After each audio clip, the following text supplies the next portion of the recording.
Hi, welcome to the Parent's Guide to the Google Classroom. This is how you can access Google Classroom from your personal computer. What is Google Classroom? Think of Google Classroom as your child's digital link to learning. Teachers use Google Classroom to share assignments, homework, newsletters, and much more with students and parents. In order to get started, your child is provided with a secure login and password that is unique to them. Check with his or her teacher to obtain this private information. A username will look somewhat like this: 12345 at stjschools.org, and their password will typically be a short word plus a number and an exclamation point. The first thing that you want to do is when you're on a computer, click on the Google Chrome browser icon. Google Classroom works much better in Google Chrome than any of your other search engines. So if you can possibly use Google Chrome, it will make your life a lot easier. The second thing is once you get into Google Chrome, on the computer, type in www.google.com into your web address bar.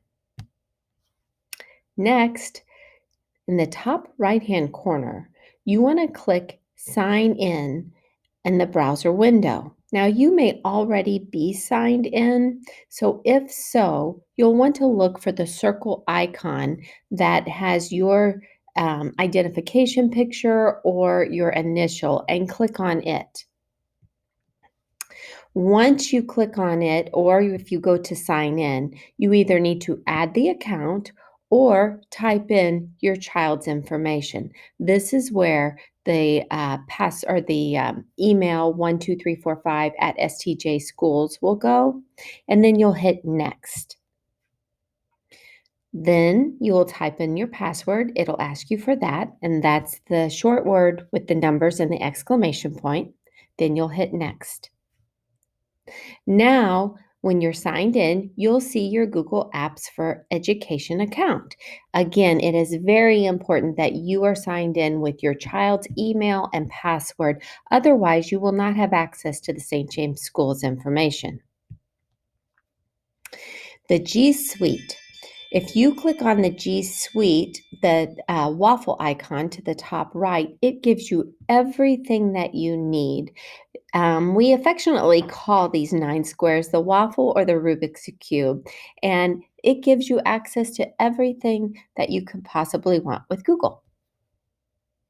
Google icons to recognize include Chrome, Docs, Drive, Slides, Sheets, Forms, Calendar, Gmail, Photos, and I can go on and on. But the most important one that you are looking for right now is the Classroom icon. It's the yellow outlined green square with the people in it. So once you find that, you may have to scroll. You will click on the waffle button and then go to the Google Classroom icon. Once you click the Google Classroom icon, it will open up and you'll see all the classrooms that your child has access to. You then click on the class you wish to view. If they have access to a class, most likely they'll have work in each of those classes. The third thing that you can look at is once you're inside the classroom, check out the page tools. You can see number 1 is the menu of classes. 2 is the current class in which you're looking at. Number 3 is the announcements page, otherwise known as the stream. 4 is the assignments. That is the most important part of the class. It's the classwork page. You can see it's labeled classwork, but this is where your assignments fall for your students. 5 is the teachers and classmates that are in there. You can see it's under the People tab. Number 6 is the waffle button, which again takes you back to any Google app that you want. Number 7 is making sure that you're signed into your account. And number 8, if you look there, if a teacher has put a due date on an assignment, you can see when that due date is and any upcoming assignments that have dates assigned to them. And then number 9 is your class stream and announcements, and that's where your updates from your teachers may be. The assignment details. So once you click on the classwork page, the number 1, then it's going to take you to all your students' assignments. So you'll see number 1 is again the classwork tab. Number 2 is you can click on grades. Some students or some teachers use this to record grades and some don't. Probably your best bet is to look for grades in your SIS. Number 3 is if there's due dates assigned, you can see due dates. 4 is to view your files.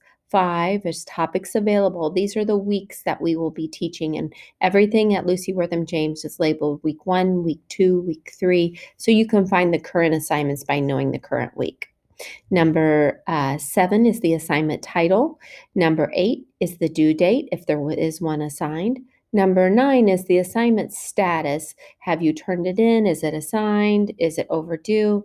Number 10 is attached any files or links. And number 11 is you can click to view the assignment with all the instructions. You can access Google Classroom anywhere on your Android, iPhone, tablet, desktop. All you need is Google Chrome and then the ability to click on the waffle and go into Google Classroom. Remember, Google Apps allow you to edit Google assignments from any device that's connected to the internet. If you have an iOS device, you can download it on the App Store. If you have an Android device, you can get it on Google Play. Finally, if you have any questions, please don't hesitate to email your child's teacher. We're here to help and looking forward to speaking with you and working with you directly. Thank you.